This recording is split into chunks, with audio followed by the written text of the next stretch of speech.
Saya itu ya salah satu perajin batik di Kampung Batik Giriloyo yang ikut mengelola kegiatan wisata di Desa Wisata Ukersari, fokusnya di Batik Giriloyo.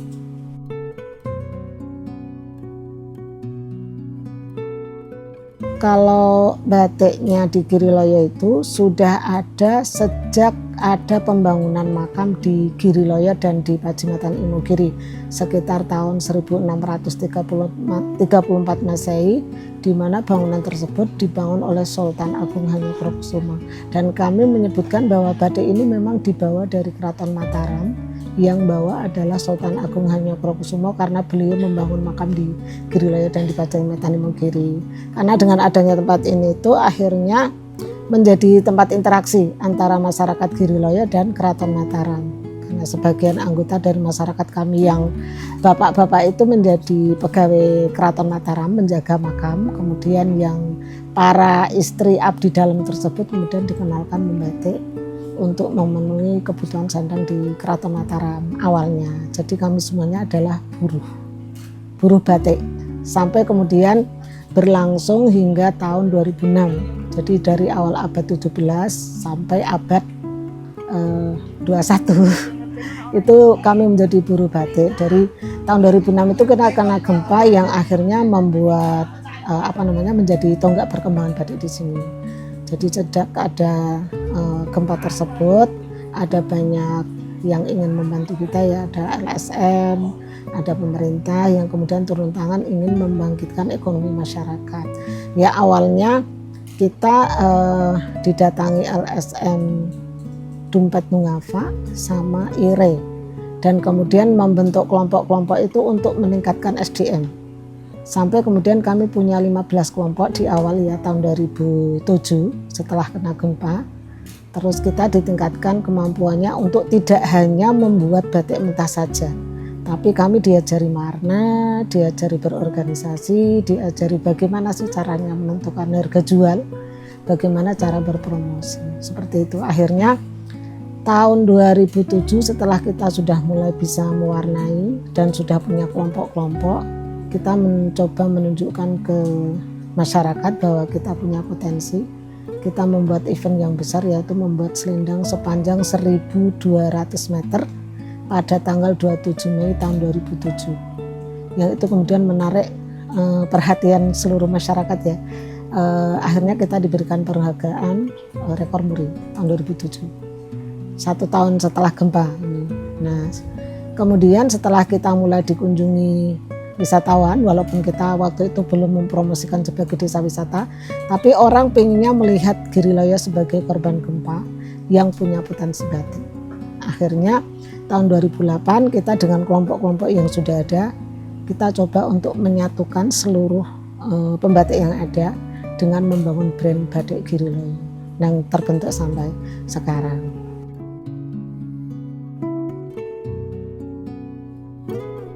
Jadi itu nama motif batik.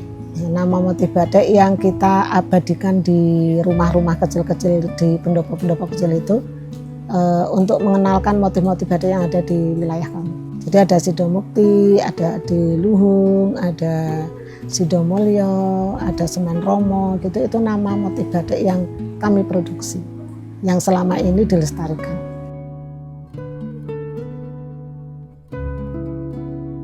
Jadi motif-motifnya memang motif-motif tradisional ya, motif klasik, model Mataraman atau motif batik tradisional Keraton Mataram. Jadi ada Sido Asih, ada Parang, ada Wahyu Temurun, ada Sido Mukti, ada Semen Romo, ada Semen Rejo, ada Kawung, ada Turuntum dan sebagainya. Di mana masing-masing motif ini setiap motif punya filosofi atau punya makna. Jadi ada kelebihan nilai batik yang ada di Kampung Batik Giriloyo karena merupakan peninggalan dari sejarah.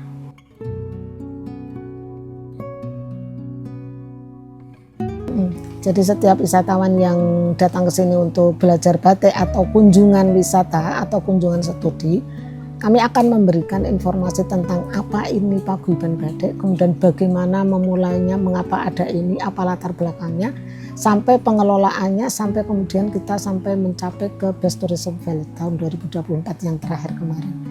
Akan kami sampaikan semuanya. Gitu. Jadi juga kita mengenalkannya melalui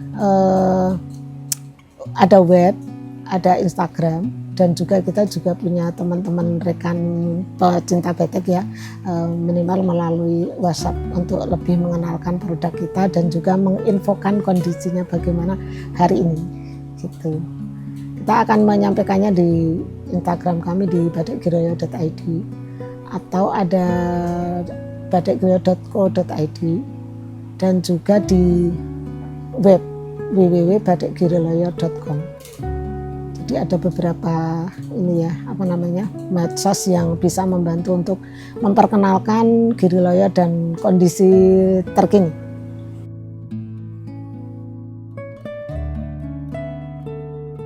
Ya, jadi semuanya Mbak. Promosi iya, mengenalkan motif batik kepada masyarakat iya, dan juga tentunya untuk meningkatkan penjualan kita. Untuk memfasilitasi anggota paguyuban batik supaya mereka bisa jual, karena mereka nggak selalu pasti berada di tepi jalan kemudian punya galeri, kan enggak ya. Jadi masing-masing punya hak untuk bisa nitip jual tapi dengan batasan dan aturan tertentu. Jadi dari masing-masing pengurus kami yang ada 35 orang itu, kita kan punya anak ya. Dari anak-anak kita itu kita libatkan di kegiatan peningkatan kapasitas. Misalnya ada mau pelatihan desain, bukan kita lagi yang ikut, tapi anak kita yang kita ikutkan. Ada pelatihan pemasaran digital, anaknya yang dikirim. Ada pelatihan pengelolaan keuangan, literasi keuangan, anaknya yang diajak. Jadi untuk istilahnya memulai meregenerasi untuk pengelolaan kegiatan wisata dan batik. Dan dari anggota masyarakat kami yang punya anak perempuan rata-rata anaknya dibawa ke sini. Gitu. Jadi nanti yang saya kalau sudah istirahat, anak saya akan ganti. Bu Wasihatun punya 2 anak gadis. Nanti kalau beliau sudah pensiun, anaknya akan melanjutkan.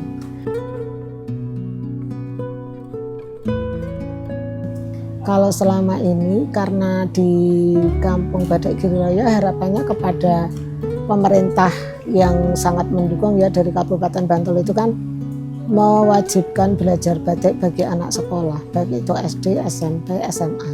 Nah itu yang kemudian kami harapkan nanti yang akan bisa melanjutkan kegiatan pelestarian budaya batik. Walaupun sekarang ini memang kendalanya kalau anak sekarang itu kalau sekolah seharian, jadi tidak ada waktu buat belajar. Kalau kuliah mungkin sudah punya sambilan. Jadi untuk ditekankan, ayo kenali batik dan kita coba untuk belajar dari sekarang. Itu memang punya kendala. Tetapi ya terus dilakukan supaya nanti tidak berhenti sampai di sini. Dan SDM-nya dari kami semua itu rata-rata pendidikannya paling SMP sama SMA, yang sarjana hanya beberapa orang.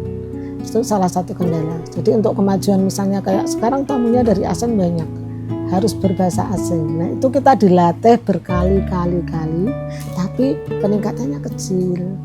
Itu yang salah satu kendala juga untuk komunikasi. Ya. Jadi Jadi setiap kali ada tamu dari asing biasanya sama kamu aja, sama kamu aja. Karena kita merasa kurang berani, kurang mampu ya. Bahasa simpelnya kita cuman yang penting wisatawan tahu. Jadi tidak memakai bahasa yang bagus tapi wisatawan mengerti. Atau kalau terpaksanya tidak ada guide, kita dibantu dengan